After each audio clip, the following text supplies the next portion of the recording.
Morning to you all, and thanks for the invitation to have me. I'm going to talk about an international perspective on road safety. By the way, can you see my screen? Okay, excellent. I give away my message in the first slide.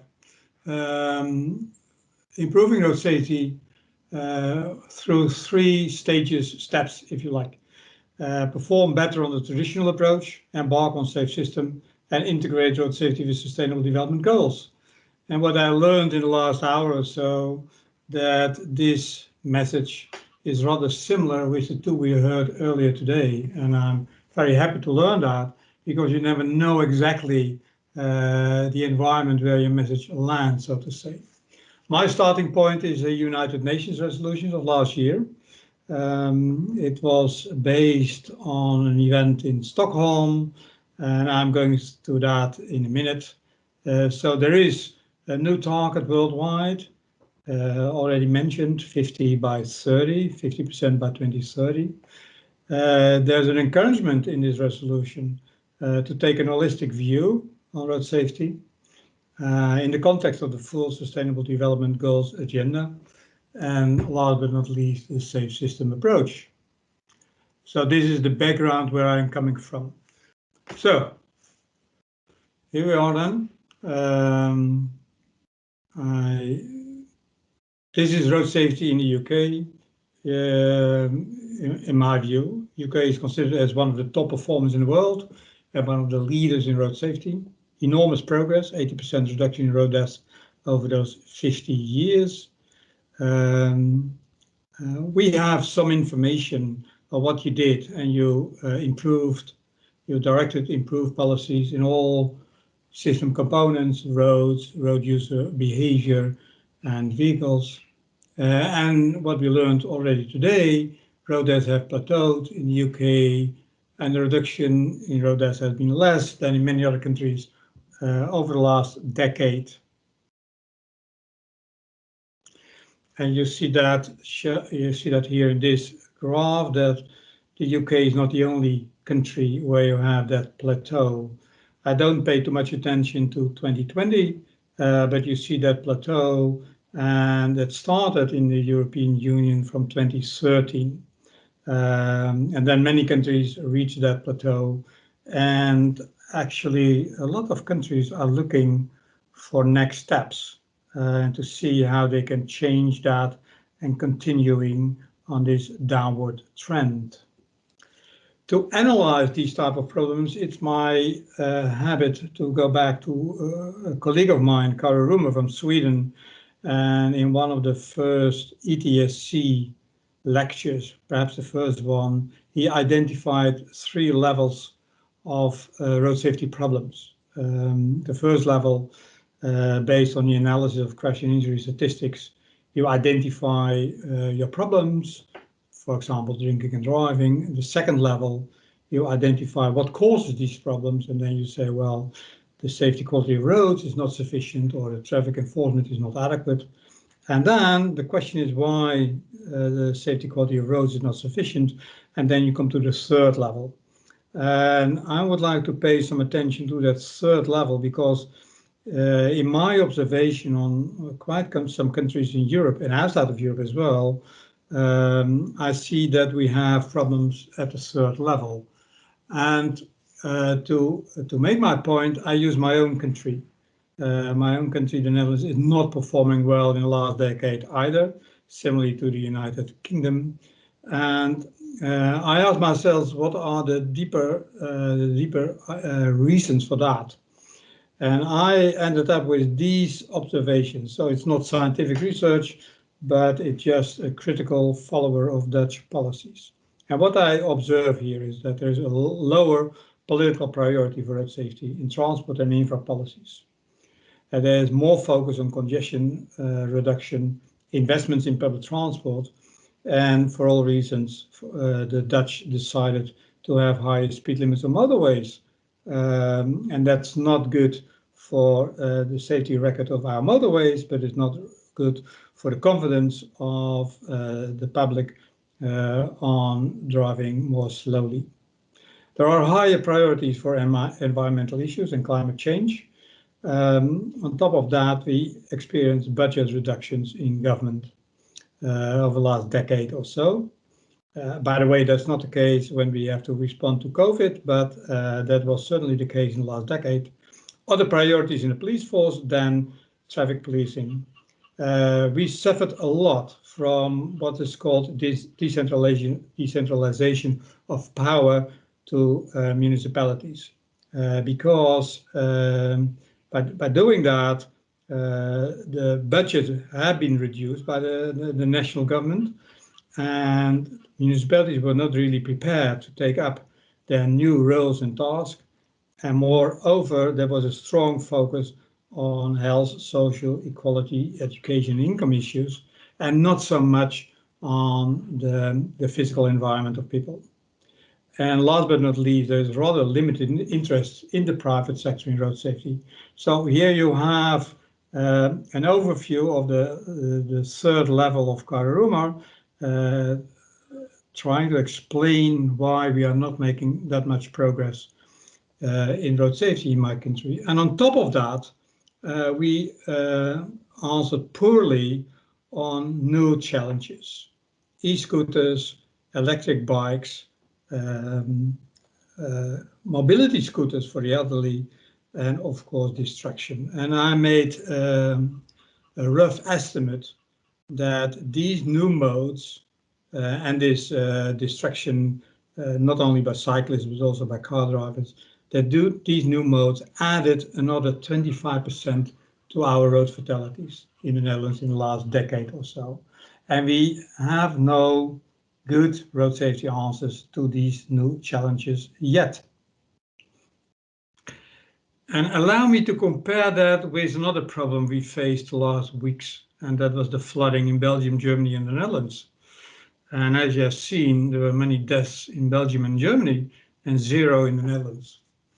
Of course, the geography is different, and you see here a valley, a narrow valley in Germany, where it's almost impossible to deal with the water. But on the right hand, and then on the right hand, you see our king and our queen visiting the area in the south of the Netherlands. But it's important to understand that we had a similar problem in the 90s, and in the 93 and 95, as a matter of fact. And based on the problems by then, a political decision has been made. This is unacceptable. We consider the costs as too high for our society. And it was decided to reduce flooding risk with a factor of 5 alongside all major Dutch rivers. And a political decision has been made in 2000. Investments have been made in the period I indicate here. And I learned that they spent about 4 billion euros on this problem. So here you see a matter of priority setting. We see the problem, the floodings, we consider them as unacceptable. We take action that took a long period of time, but nevertheless we do it, and we are still working on that. And as a result, there were problems alongside the rivers, but these were rather minimal compared to the problems we have seen in Belgium and Germany. And this is just an indication. If you make it a serious problem, then a country like mine, but that's similar to your country, can handle that problem. Go back to road safety. Here you can see the sequence of events leading to the resolution of the United Nations in 2020. It started with a report of an academic expert group that influenced the Stockholm Declaration, and the Stockholm Declaration influenced the UN resolution. I was a member of that academic expert group, and allow me to give a couple of thoughts from that group, and I hope this can act as a kind of a inspiration. many countries in the world are updating their road safety strategies right now as a response to that UN resolution. And many countries are trying to define their strategy for the current decade until 2030.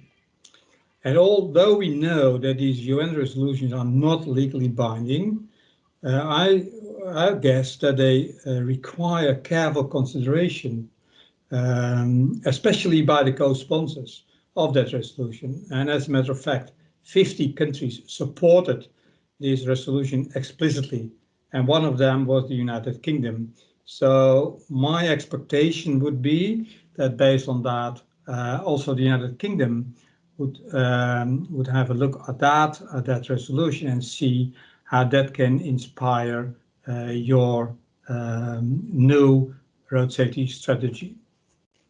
Here I have a graph from our report in which we identify 3 stages of the road safety evolution. And here you can see that these 3 stages are rather similar to the activities described in this upcoming break report. So it's basically starting with strengthening the current road safety pillars. Secondly, the safe system approach. Thirdly, the integration with the Sustainable Development Goals. And we suggest that countries are taking all these 3 stages as a starting point for their new strategies and action plans. Traditional activities. We are always looking for new interventions and don't pay too much attention to the current activities we undertake to improve road safety. And here I have an example coming from speed enforcement from our colleague Rune Helvig, in which he indicates if you increase enforcement with respect to 2, 3 and so on, you have an improvement. It's not proportional, but you see here the improvement. But what this graph is telling as well, that if you reduce your police enforcement, you increase the number of people injured and killed in road crashes. And as said, I see in many European countries that police enforcement has been reduced. And as a result, you may expect, if you understand this graph, that you have more people killed and injured. So the maintenance of traditional effective interventions are relevant to strengthen your efforts. And of course, you can think about effective and perhaps controversial road safety interventions. Many of you followed perhaps the speed limit reduction on French rural roads from 90 to 80. As a matter of fact, it was the starting point of the yellow jersey actions in France. Initially, there was quite some discussion on the 30 km/h, so the 20 miles per hour speed limit in Dutch urban areas, but that's no discussion anymore. There's Dutch Parliament supported this, and they are now working on this approach. And I'm very happy to learn that in this break report, this functional classification of roads is one of the fundamental points, because that's a starting point of this 30 km/h speed limit in urban settings. And there's also this idea about zero tolerance on speeding. So you are always very mild for your road users, how to treat them if you talk about speed management. And you can a little bit more tough and harsh on that by applying technology. And as said before, and that's of interest, to use the relationship between the employer and the employee in observing behavior and also managing their behavior, and more on zero tolerance on speeding or whatever. The safe system, it's known, it's not that much known that the United Kingdom is supporting this. So I read it now and then, but I cannot see how you really implement this idea. But I'm interested to learn more about that beyond pilot projects or demonstration projects. as a starting point for your activities, but I learned this morning that you're on your way on this, and here you have a couple of those elements on that. This is perhaps the most problematic point, how to combine road safety with these sustainable development goals. And I'm very happy again with the BREAK report trying to do that. I do believe that we as a group do believe that linking ourselves to other parts of society is a next step for making progress in road safety. Two prerequisites for change, expanded engagement of the public and private sectors. We discussed that already earlier. Try to engage non-traditional partners and stakeholders. And of course, the strong leadership and strong delivery mechanisms are to be organized. Perhaps they are not there, but they have to be organized. Capacity building is another key area. And I don't know what's the situation in your country right now, but I was already very much impressed by the capacity in the UK on road safety. And in my country, many of these high quality people retired the last decade or so, and they are not replaced by new road safety specialists. So we have a capacity problem these days on road safety. I'm not going through the set of 9 recommendations we prepared. You're happy to see them or to read them. We included model shift, as a matter of fact, in this report. We included the private sector a lot in this report. The traditional items, vehicles and infrastructure, zero speeding and 30 km/h, and technology, of course. So here you have a lot of information on that. To conclude, here we have the vision of the evolution of road safety for the coming decade. 50% reduction in 2030, expanded application of the 5 pillars, adopting really safe system principles, and integration of road safety among the SDGs. And this vision also stresses the need for further and stronger engagement of the public and private sectors and civil society. And of course, capacity building is one of the key elements, so to say. And that concludes my presentation. My apologies for the technical problems right at the start. I thank you for your attention. And if you have an interest in this report and several videos on it, I invite you to go to this website and to make yourself familiar with more detailed information you can find there. And then you find my email address here if you like. Thank you very much. Thanks, Fred. That's